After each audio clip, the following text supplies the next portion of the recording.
Boa noite. Hoje no Almanaque Jurídico eu recebo o médico nefrologista Antônio Monteiro, que veio conversar conosco a respeito de doença renal crônica. Seja bem-vindo, doutor, ao nosso programa. Obrigado, Jorge, por estar aqui. É um prazer, sempre renovado, estar em contato contigo e para tratar desse tema que é um tema que, digamos, precisa de uma divulgação cada vez mais intensa. Pois é, doutor, e eu acho que a primeira pergunta tem que ser o que é doença renal crônica, né? Pois é, a doença renal crônica, ela é um resultado final de várias doenças que atacam o rim. Por exemplo, pressão alta, a pessoa pode ter pressão alta, pode ter uma doença genética. Essas doenças que atacam o rim e fazem o rim perder a função, causam uma situação que é semelhante, que é chamada doença renal crônica. Independente da causa, se assemelha bastante.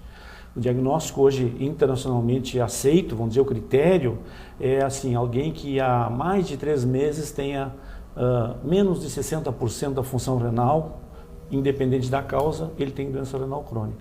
Ou, se ele tem mais de 60% de função renal e tem uma doença que alterou a imagem do rim, numa ecografia, também ele tem uma situação crônica. Esse é o critério que é aceito no mundo todo.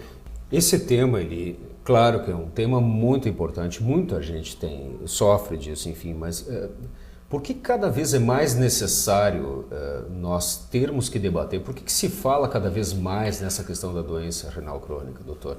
A doença renal crônica, nos últimos 10 anos, os Estados Unidos começaram a fervilhar de informações primeiro, isso se disseminou pelo mundo. Mais ou menos como sempre. Eles têm também, digamos assim, as doenças que causam doença renal nos Estados Unidos são muito prevalentes, ou seja, são muito comuns lá. Então, se sabe, por estudos internacionais, que hoje o número de pacientes com doença renal crônica no mundo cresce em torno de 7 a 8% ao ano, em média. Em alguns países mais, em alguns países um pouco menos. A média é essa. Nos Estados Unidos é esse o número. Os Estados Unidos tem um enorme estudo chamado NHANES, National Health, um nome complexo, é um estudo populacional feito em adultos nos Estados Unidos que vem acompanhando a doença renal há muitos anos, quantos casos tem, etc. Eles chegaram à conclusão que 16% da população americana adulta tem alterações da função renal. 16% é um número gigante, não é? Esse número, se fosse extrapolado aqui para o Brasil, eu tenho esse dado anotado aqui, esse número, se fosse extrapolado para o Brasil, daria assim milhares e milhares de pessoas. Aqui, 22 milhões de adultos no Brasil, se fosse o mesmo número dos Estados Unidos. Isso. Lá nos Estados Unidos, a população adulta, então, com alteração da função renal, é em torno de 16%. Bom, por quê? Por que isso está crescendo? Respondendo a tua pergunta. Se acredita que é por uma série de fatores ligados ao envelhecimento da população e uma urbanização maior. Então, urbanização maior significa populações mais afluentes também, tendência à obesidade e ao sedentarismo, tabagismo e outros vícios da nossa sociedade. Da dieta também. A dieta também. Então, assim, o sobrepeso e a obesidade, eles vão facilitar o aparecimento de doenças como o diabetes, não é? E são grandes fatores de risco. Eu sempre uso um exemplo muito simples. Aqui em Porto Alegre, antigamente a gente ia ao cinema e a gente sentava numa cadeira muito simples no cinema e via um filme e ia embora para casa. Hoje, a gente entra num cinema, tem um porta-copos gigante que cabe um copo de quase 1 litro de tamanho, e o cinema vende ativamente pipoca e refrigerante. Bom, a Sociedade de Cardiologia Americana está travando uma batalha contra o refrigerante dos Estados Unidos, porque é a maior fonte de açúcar que o americano ingere é o refrigerante.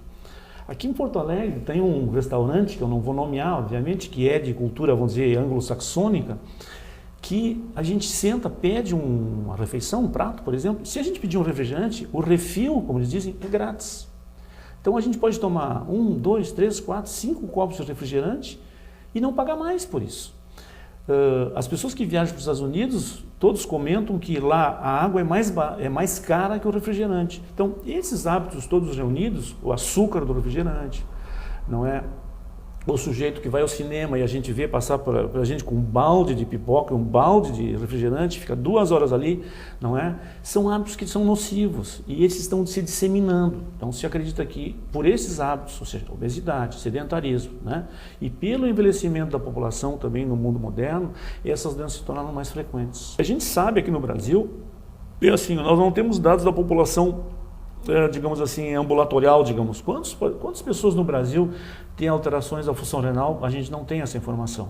Nós sabemos quantas pessoas no Brasil têm doença renal terminal, ou seja, quantas pessoas fazem diálise e transplante no Brasil, que são o final do processo.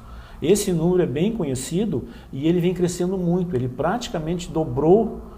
Entre o ano 2000 e o ano 2009, haviam, por exemplo, em 2000 haviam 40 e poucos mil pessoas em tratamento dialítico no Brasil e esse número de pessoas passou para 80 mil agora em 2009, segundo a imagem que pode estar sendo vista na tela. Doutor, e aí? Vamos enfrentar o problema como? Agora para a gente falar um pouquinho mais ameno, vamos, enfim, estratégias disso, como é que a gente vai prevenir, trabalhar isso para diminuir, doutor? A boa notícia é que as medidas de prevenção, elas custam barato, então elas podem ser usadas no nosso país de forma disseminada. Não precisam, por exemplo, nós não precisamos ter nos grandes centros, nós podemos ter essas medidas em cidades pequenas, permite que praticamente qualquer lugar do país possa se usar as mesmas medidas.